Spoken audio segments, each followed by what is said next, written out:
Três. Três tipos de anúncios que certamente vão te fazer converter muito acima da média em pleno 2026. É isso que eu vou trazer nesse vídeo, tranquilo? E não só em quantidade, essas conversões, como também em qualidade. Trazer gente qualificada, que é tão importante quanto trazer um volumaço de gente, é trazer gente certa, que vai se inscrever, que vai comprar, sabe? Enfim. E assim como também não ter que ficar apelando a comunicação, não ter que fazer coisas extremamente agressivas para querer chamar a atenção das pessoas que tendem a parar para te escutar. Fechou? É isso que eu vou abordar nesse vídeo. E tocando no aspecto aí de anúncios, é uma das coisas que eu mais gosto. Trabalhando aí como copywriter há quase 6 anos. E a minha experiência primordialmente foi em anúncio. Onde eu tive mais experiência, onde eu fiz mais testes. Olha, já desdobrei anúncios de frente para trás, de trás para frente.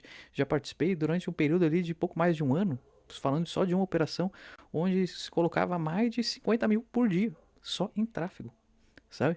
E eu fazia mais de 100 anúncios por semana tranquilamente, entre estáticos, GIFs, vídeo, carrossel, enfim, vários formatos, muitas vezes me inspirando em operações de fora, sabe, para tentar trazer para cá, fazer, ajustar, adaptar, sabe? Enfim, desdobrei de várias maneiras aí a comunicação e os formatos desses anúncios. E vou te trazer nesse vídeo três aí que funcionam muito bem e que eu vejo que muita gente comenta ainda, traz como novidade aqui para 2026 e que eu sugiro que tu dê uma testada por aí, tá bom? Uma testada, né? E vamos nessa. Antes de te falar a respeito de quais são esses anúncios, eu quero trazer a opção, eu quero trazer um pouco de reflexão a respeito do que é anúncio. O que é anunciar? Olha, parece que é a coisa mais simples do mundo. Nossa senhora, parece que é a coisa mais básica quando se fala nisso, sabe? E se fosse tão básico assim, a maioria das pessoas tinham resultados acima da média. Fechou? E a questão é que no que eu pauto o anúncio?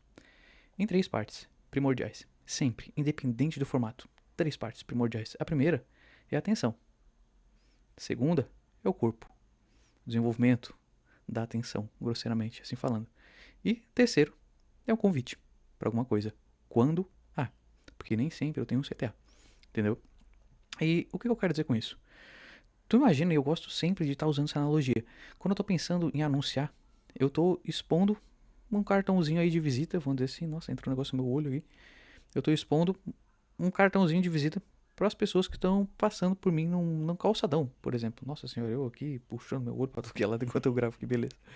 Mas imagina que você está num calçadão, no centro da sua cidade, ou num espaço muito movimentado, e tem uma penca de gente passando por ti, um fluxo gigantesco. Isso representa o tráfego, o movimento, tráfego de carros, tráfego de pessoas, tráfego, entendeu? E a questão é que tem esse fluxo, gente indo pra cá, indo pra lá, e aí você tá paradinho lá com um papelzinho, querendo chamar alguém para falar contigo. E aí depois que tu falar com essa pessoa, tu vai querer conduzir ela pra tua loja, pra alguma coisa desse sentido. Eu, particularmente, morei minha vida inteira em Florianópolis. E em Floripa, lá tem no centrão, tu fica lá no calçadão, aí tem várias lojas, várias coisas, e muitas vezes os vendedores saem e ficam ali justamente fazendo esse movimento de, ô fulano, tu quer vir aqui, pá, pá, pá, pô, tu tem interesse em tal coisa, e eles tentam te fisgar pra ir lá pra dentro, entendeu? E para que eu consiga desenrolar a ideia, para que eu consiga estender o corpo do anúncio, desenvolver a ideia, eu primeiro tenho que ir pro passo um do anúncio, que é justamente a atenção. Eu tenho que chamar a atenção da pessoa, beleza? Eu tenho que chamar a atenção dela. E chamar a atenção, isso acontece de inúmeras maneiras, infinitas maneiras. Primordialmente, quando eu estou trabalhando com chamar a atenção, vamos dizer assim, eu me pego muito em quebra de padrão. E quando eu tô pensando em quebra de padrão, aí envolve um mundo de coisas também. Porque eu posso quebrar o padrão na narrativa, no que eu tô falando, eu posso quebrar o padrão visual, eu posso quebrar o padrão auditivo, não só da mensagem, como dos sons que estão, vamos dizer assim, sendo embutidos nessa mensagem para passar, para contextualizar, entendeu? É a mesma coisa que eu tava falando contigo, daqui a pouco vem um ET aqui atrás, quebrou o padrão visual, aí daqui a pouco, bluf, dá-lhe um tiro aqui, estoura um rojão aqui na minha frente, sei lá, padrão auditivo, sonoro, sabe? Enfim, daqui a pouco eu conto um absurdo aqui, padrão narrativo, vamos dizer assim, sabe? Existem inúmeras maneiras de quebrar o padrão. E isso daí faz com que as pessoas parem para te dar atenção. Nossa senhora, diferente, legal. E a gente busca isso na maior parte das vezes, em tudo, assim, sabe? Na comunicação, olhando só pra comunicação, não vou abrir muito o assunto. Mas justamente querer unicidade, querer trazer uma narrativa, querer trazer uma mensagem de uma maneira que as pessoas não trouxeram ainda. Entendeu? Isso é muito comum e é muito buscado. Embora poucas pessoas pratiquem, porque a gente tende a se acomodar em simplesmente estar copiando e estar adaptando e estar jogando pro nosso nicho, pro nosso lado, coisas que já estão funcionando nos outros. Entende? De certo modo, isso é bom, mas de certo modo também é um desperdício, onde a gente poderia estar criando e trazendo a possibilidade de conseguir resultados fora da curva, porque se a gente só faz as coisas na média, igual todo mundo está fazendo, a gente tende a ficar na média, saca? Então, a questão é o seguinte, quando eu olho essa questão do anúncio, cara, eu tenho que chamar a atenção da pessoa, e depois eu tenho que desenvolver a ideia, conforme eu chamei a atenção, porque se eu chamei a atenção do cara, pô, tu quer roupa? Tô lá no calçadão, a pessoa, pô, cara, tu tem interesse em comprar umas roupas aí? Tá, pô, tá interessado? E, pô, tava olhando sua camiseta? Tal, pô, tem umas camisetas aqui parecidas. Gostaria de dar uma olhada nas camisetas tal. Aí daqui a pouco, pô, vão lá. Aí eu vou caminhando com o cara até a loja. Aí, ou no meio do caminho, na conversa, ou no desenrolar próprio da conversa ali, parado naquele momento, eu vejo que o cara, na verdade, ele tá querendo me oferecer laranja. Quer me levar pra uma fruteira. Cara, mas não tá condizente. E parece até que é meio absurdo isso. Caralho, mas como assim, Arthur? Pô, não vai destoar tanto, mas muitas vezes acaba destoando. As pessoas vêm com o famoso gancho ou a headline no estático, ou até a headline num vídeo, seja lá o que for, nos primeiros contatos ali, os primeiros segundos de contato que a pessoa tem com o anúncio, normalmente a pessoa, e é muito comum, até por isso que eu falo normalmente, as pessoas elas vêm, elas botam um ponto e daqui a pouco elas vão para um outro lado, sabe? E muitas fazem isso intencionalmente, e que é o tal do clickbait. Eu falo uma coisa que não tem muito a ver, que é uma mentirinha a respeito do assunto, só para conseguir fisgar a pessoa e depois eu mostro que o assunto é um pouco diferente, sabe? E, enfim. Aí beleza, eu chamei a atenção dessa pessoa, aí eu tenho desenrolado o corpo e depois eu tenho o CTA. Fechou? É sempre esse desenvolvimento, é sempre isso que tem que ter na cabeça. E isso tem que estar sempre alinhado. Quando eu começo falando com a pessoa de roupa, no corpo eu tenho que desenvolver a ideia da roupa. E depois, no CTA, eu tenho que chamar a pessoa para olhar roupa. Parece que é simples, mas presta atenção nisso, olha para os seus anúncios com cuidado que, sinceramente, é um dos principais assim, deslizes que eu vejo em relação a anúncios. As pessoas começarem falando A, irem para B e terminar em C, sabe? Muito simples.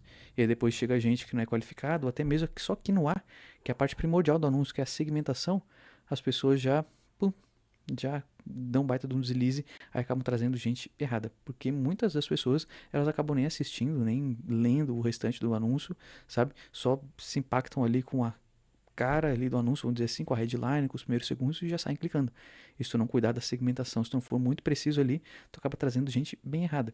Até por isso que muitos publicitários, gente de renome, Claude Hopkins, Eugene Schwartz e por aí vai, Ogilvy, enfim, eles falam que a headline no início de qualquer anúncio, ele é 80% do resultado da parada. E realmente, é isso mesmo. E a questão dos 3 anúncios que eu gostaria de trazer para cá, finalmente falando, depois de ter aí, vamos dizer, um pouco expandido a consciência a respeito dessa questão dos anúncios, do corpo dos anúncios, do que é o anunciar em si, é o primeiro é o anúncio do tipo UGC. Sabe? Muita gente tem falado nisso. Nossa, UGC, UGC, UGC. Eu tenho visto pra tudo que é lado, anúncios de UGC, UGC. O que é o tal do UGC? Se eu não me engano, é User Generated Content, que é o conteúdo criado pelo usuário. Basicamente é isso. Ou seja, o anúncio com cara de conteúdo. Simplesmente assim. E isso funciona muito bem. Nessa operação que eu falei ali no início do vídeo, que eu trabalhava lá e eles botavam mais de 50 mil por tráfego por dia, tinha lá grupos de pessoas. Tinha uma pessoa que era específica só para ir atrás dessas pessoas para gravar. Que virariam representantes da marca, vamos dizer assim. E aí se dividiam em categorias ali. Eu tinha as influenciadoras, eu tinha as embaixadoras, tinha as produtoras, sabe? Cada uma com um engajamento diferente com a marca. Sabe? Não vou ficar explicando, entrando em viés de qual é a diferença de uma para outra. Mas tu pensa que tem alguém ali que tu passa um roteiro e essa pessoa grava mostrando o teu produto. Sabe? E ela grava com viés bem de conteúdo. Sei lá, a pessoa ela tá divulgando um óculos aqui. E aí eu vou gravar um conteúdo que nesse vídeo falando, galera, pô, eu tava cego, sem conseguir ler nada, um palmo na minha frente e vários óculos que eu já tive contato, meu Deus do céu, quebravam ali com uma semana de uso, 2 semanas de uso, que eu mal poder conseguir guardar na bolsa e já quebravam, e barará, biriri, contando ali dores, desejos do público em relação ao produto, mecanismo único, sei lá, proposta única de valor, assim, essa beleza e tal. E pô, encontrei esse óculos aqui que é da marca tal, pô. É muito interessante que vocês deem uma olhada se vocês estão aí desejando comprar algum óculos e tal, enfim, beleza? Então, tchau. Bem pegada, conteúdo. Nada de você agora vai conhecer o óculos milagroso que faz até um cego enxergar. Pô, sabe? Vim com aquelas promessas de nossa senhora gigantesca. Não, é uma parada bem conteúdo, bem natural. Até porque quem fala muito disso, e eu gosto bastante dessa ideia, o Paulo Cuenca, ele toca muito nesse ponto, de que quando a gente está anunciando, quando a gente está trazendo conteúdo, que o anúncio, ele é um conteúdo, sabe? O anúncio, ele é um conteúdo. Tudo que é peça, basicamente, é um conteúdo, é uma conversa. E que na televisão, por exemplo, eu tenho o tal do marketing de interrupção. A gente tá vendo uma novela, a gente tá assistindo um filme, a gente tá assistindo uma coisa, daqui a pouco, plim, vem uma parede comercial. Proof. E aí, já numa rede social, não, o ideal não é o marketing de interrupção. É o tal do marketing de continuidade. Ou seja, já tem um anúncio que tá rodando, já tem um assunto que tá rodando pela rede. Já tem as pautas mais quentes, já tem as polêmicas, já tem ali o que a galera tá conversando. Imagina que a rede social ela é uma panela gigantesca que tá todo mundo conversando ao mesmo tempo. Por mais que eu não esteja interagindo diretamente com X, com Y, mas tá todo mundo conversando ao mesmo tempo. Imagina isso. Uma roda gigante de pessoas. E aí tu não chega ali do nada e tu, bum, bota uma parede ali no meio pra fazer tua propaganda. Não, cara. Tu entra no meio do assunto que a galera já tá conversando e daqui a pouco, opa, com base nisso aqui, olha, é muito parecido com isso aqui que o fulano tá falando, papapá, cara, eu tenho um produto que se encaixa perfeitamente nessa situação que o fulano tá passando, que o fulano tá lá. E assim vai, continua conversando, continua conversando. Por isso que o anúncio do tal do UGC funciona tanto. Porque ele não é uma pegada de interrupção. Ele é uma pegada de continuidade. E muitas vezes tu pode trazer até um certo viés educacional para a pessoa. E aí, claro, tu vai pensar em relação a níveis de consciência daquele teu anúncio. Sabe? Se a pessoa já é consciente de alguma coisa, se ela é consciente do produto, do problema, da solução, da oferta, tal, aí tu vai pensar em como tu vai elaborar esse roteiro. Mas, no geral, a pessoa pode trazer até uma educação, assim, vamos dizer, para a pessoa de como usar tal produto, como que ela tem aplicado na rotina, os prós, os contras de estar utilizando aquilo, enfim, sabe? É muito interessante, aí fica uma vibe bem de conteúdo mesmo, da pessoa mostrando a rotina, da pessoa explicando, mostrando as habilidades, tal, tal, tal. Funciona muito bem. Tanto quanto tu vai parar pra pensar numa campanha de oferta puramente para te vender uma coisa, quanto numa campanha de engajamento, sabe? Para te depois ali fazer um remarketing em cima de vídeo view, alguma coisa desse tipo, eles têm normalmente altas taxas de retenção, porque justamente ele é um conteúdo, ele é uma pegada de conteúdo, sabe? E geralmente quando eu fazia esses roteiros, pô, fazia o roteiro, mas deixava a pessoa bem solta. Por mais que eu fizesse ali o direcionamento de como seria a gravação, pô, grava essa frase aqui, esse take na câmera na posição tal, usando a roupa tal, XY tal, no lugar da tua casa Z, sabe? Aí depois o editor de vídeo passava ali um, pô, edita assim, edita assado, pra trazer a intenção do que eu pensei no roteiro. Mas mesmo tendo isso, tentava deixar a pessoa o mais confortável possível. Porque se a gente vai tentar trancar a pessoa muito no roteiro, cravar ela, sabe? Muitas vezes vai perder a naturalidade. Então, pô, tu tem um norte ali. O roteiro normalmente se pensa quando é para o GC, eu tenho o norte do roteiro. Tem muitas pessoas que têm uma desenvoltura muito além, mas tem outras que não. Ou até mesmo se tu é o próprio especialista, se tu é um infoprodutor, por exemplo, pô, tu vai querer gravar um GC, mas aí tu vai querer gravar quadrado ali com o roteiro, vai dar pra ver que tu tá lendo o roteiro. Vai dar pra ver que tu tá, de certo modo, desconfortável, às vezes, por causa que um copywriter escreveu de uma maneira diferente que tu fala, sabe? Que é uma coisa que, às vezes, é um roteiro que tu não acredita muito naquela narrativa, tá entendendo? Então, pô, sempre tenta dar uma lapidada em cima do roteiro, pensando na pessoa que vai receber do outro lado. Se é o teu caso de tu mesmo estar gravando, ou se vai passar pra uma outra pessoa, uma produtora, por exemplo, uma pessoa que vai gravar, uma influenciadora, enfim, fala pra ela, cara, aqui tem o norte do roteiro, isso aqui é importantíssimo que tu fale. Esses pontos, passa por isso, por isso, por isso. Mas, se tu quiser um pouco mais de flexibilidade, a gente pode ajustar esse roteiro junto, até para entender como que é a tua comunicação. Ou, se não, tu mesma pode pegar e dar uma lapidadinha aqui em cima. Pô, Arthur, essa palavra que eu não uso, esse termo aqui não é muito comum de usar, eu normalmente troco por isso. Faz seus ajustes para que fique confortável e assim fique cada vez com mais cara de conteúdo, de naturalidade. Beleza? E os resultados geralmente são, olha, bem bons. De verdade, bem expressivos, assim. E o outro ponto é o tal do anúncio Frankenstein. Tem muita gente que fala disso. E olha que eu pensei que era só de uma operação semelhante a essa que eu comentei, aí do alto valor em tráfego de uma frente muito grande de anúncios. Era uma operação muito semelhante.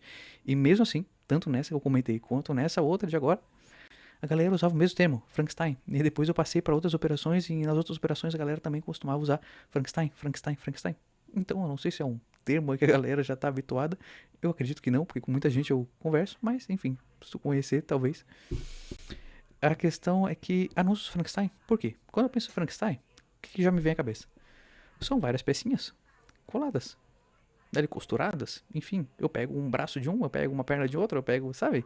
E isso aí faz o Frankenstein. E essa que é a ideia do anúncio. Tu pegas, pode ser um anúncio de UGC, pode ser um anúncio que for, mas geralmente tu vai fazer isso em vídeo, né? Senão não tem como tu pegar várias pecinhas, tu vai pegar um estático, vai pegar uma ponta de cada, é difícil. Normalmente isso se faz em vídeo. Isso eu já usei pra SaaS, pra e-commerce, pra infoproduto, pra um monte de coisa. E funciona muito bem. Que é basicamente tu reaproveitar o conteúdo e costurar diferentes peças para te formar um único anúncio, sabe? Isso funciona muito bem até quando tu tem a situação de depender de outras pessoas para estar gravando isso, sabe? Porque a gente sabe, quem grava o próprio roteiro, quem depende de outras pessoas, passa o roteiro para alguém gravar, um terceiro tal, enfim, sabe que muitas vezes é complicado. Atrasa, às vezes tem que voltar, às vezes tu tem que dar um direcionamento à pessoa, e aí volta, e vai, e vai, e volta, sabe? Então, muitas vezes, pô, fez um anúncio que é bom, que tá performando legal, cara, tu consegue reaproveitar ele. Desdobra ele pra frente, desdobra ele pra trás, sabe? Vai brincando com isso daí, entendeu? Tu pega e aí tu vai, pô, pega o início de um anúncio. Aí daqui a pouco tu pega, pô, a segunda parte ficaria legal botar aquele outro anúncio. Aí tu pega a segunda parte. Aí a terceira parte tu junta um outro. Aí a quarta parte tu junta outro. Não precisa também a cada take, a cada 3 segundos tu botar um anúncio diferente, não. Mas se tu vê que tem partes ali que dão para te estar complementando um anúncio no outro, substituindo, ou às vezes até o mesmo anúncio, o próprio anúncio, tu pode pegar o final dele e botar pro início, fazer um gancho diferente, sabe? Tu pode pegar o miolo ali, que é a hora que tu fala da oferta, e puxar ele para frente. E aí tu fala da oferta primeiro, e depois tu volta pro meio do anúncio, enfim, sabe? Tu brincar com isso. Fazer um quebra-cabeça com o próprio anúncio. Isso funciona muito bem. Reaproveitamento, basicamente, de anúncios, de conteúdo, de material. Além de que tu pode estar usando também peças de conteúdo para fazer Frankenstein, sabe? Aí vai da tua criatividade, vai da tua visão em relação à criação do anúncio propriamente, sabe? Para te conseguir criar um roteiro, alguma coisa que seja condizente, que esteja bem alinhado. Também não adianta nada tu começar com um cara que tá falando de laranja, daqui a pouco tá falando de banana, aí tu volta pra laranja, tu termina falando de kiwi, sabe? As coisas têm que serem condizentes. Tem que ser condizentes. E o outro, terceiro tipo de anúncio, que eu gosto demais, e geralmente isso dá um ataque de pânico quase no designer ou no editor de vídeo, são os tais dos ugly ads. Tradução literal é anúncio feio. Anúncios feios, sabe? Que é justamente, ele se destaca por um ponto que eu comentei logo no início do vídeo, que é a tal da quebra do padrão. Quando a gente está pensando em visual, mostrar alguma coisa, geralmente a gente quer fazer o mais bem produzido possível, a gente quer fazer a coisa mais bem elaborada, quer pagar uma equipe foda de design, quer pagar um cara foda de vídeo pra editar, pra fazer um bagulho muito foda, muito elaborado. Tá, tem os pontos positivos disso, principalmente em relação à percepção de valor. Mas quando eu tô trabalhando com conversão, o que manda mesmo é a minha mensagem, cara. É mensagem. Tanto que eu faço vários anúncios e sempre fiz a vida inteira anúncio só de lettering. Fundo branco, lettering converte pra cacete. Muito mais do que muito anúncio mega elaborado, sabe? Porque a mensagem tá bem objetiva, tá bem direcionada, tá sendo precisa aí na hora de ser passada pro outro lado. E aí, pô, tu pega e faz anúncios feios, puramente. Sabe? Tu já deve ter visto às vezes, sabe? Sei lá, tem um anúncio, esses tempos eu vi um anúncio de uma empresa que tava contratando um designer. E aí o anúncio deles era literalmente a telinha do Paint, sabe? Brincando com isso. Estamos sem design. Por isso estamos usando o Paint. Por favor, nos socorra. Vagas abertas para designer. Uma coisa assim, brincando com isso. Pô, e o anúncio tinha vários comentários, tinha curtidas, sabe? Depois eu até procurei na biblioteca, ele já estava até escalado, tinha vários outros anúncios iguais. Tava performando muito bem. Entendeu? E isso também já na prática, já como eu disse. Às vezes só fazer um lettering, não que tenha que ficar feio só por causa que é um lettering, sabe? Pode deixar lettering muito bonito. Teve lettering que já ganhou Cane, entendeu? E a questão é que tu brinque com isso. Tu pega às vezes uma foto de um meme, sabe? Meme também é uma coisa que funciona muito bem, por causa que gera identificação, gera conexão com as pessoas. Tu pegar uma foto de um meme, tu pegar uma foto mesmo que tu tira na rua com o teu celular, às vezes não é a melhor definição do planeta, mas é uma foto real, isso traz justamente humanidade para tua comunicação, traz conexão, as pessoas se identificam. sabe? Por causa que até muitas vezes quando a gente tá olhando, por exemplo, um stories do Instagram, não é só o stories mega elaborado do cara que tem um iPhone XYZ Pro Max que fiz a gente. Muitas vezes é aquele nosso amigo, é aquele conhecido lá que tá gravando ali com o celular que, pô, o bagulho tem um meio megapixel, sabe? E a gente fica ali entretido por causa que a comunicação ela é real, ela é autêntica, genuína. Então a gente não pode ter muito esse preconceito de, pô, o visual tem que ser sempre, nossa, cinematográfico. Como eu disse, percepção de valores, de acordo também com o teu branding, com o visual que tu mostra na tua operação. Mas no geral, tudo que é operação tu consegue brincar com isso, fazer esses uglies. E até é bom por causa que o ugly, ele quebra o padrão não só de um visual muito elaborado, de estar mostrando um negócio feio em relação ao mercado, como teu próprio posicionamento. Uma pessoa que faz um negócio muito foda, daqui a pouco faz um negócio feio pra caramba, chama atenção. É a mesma coisa que ter uma pessoa super educada e daqui a pouco ela chega e solta um monte de palavrão, sabe? No e-mail, no anúncio, quebra o padrão, não só dela em relação ao mercado, como dela em relação ao próprio posicionamento que ela tem, o próprio comportamento que ela tem, entendeu? Então, vale muito a pena explorar isso, sabe? Brinca com isso. Faz uns anúncios feios por aí. Brinca com os Frankensteins. E tenta fazer uns anúncios bem pegados a conteúdo. Sem pensar que tu tá vendendo, só mostrando teu produto, dizendo, cara, é bom, isso, aquilo. Claro, se for tu gravar, se não passar pra uma outra pessoa. E aí passa com a maior naturalidade possível para que essa pessoa se sinta à vontade de gravar um anúncio que cada vez mais se pareça com o conteúdo. A tendência é que todos performem muito bem. Qualquer dúvida, se testar der bom, der ruim também, quiser voltar aí pra me contar, agradeço. Fechou? E qualquer sugestão de vídeo também aqui nos comentários é super bem-vindo. Curte, se inscreve no canal, compartilha quem tu acha que vai ser útil, quase que essa é a sua parte. E é isso, fique comigo para mais e melhores vídeos, cada vez mais. Valeu, tchau, tchau.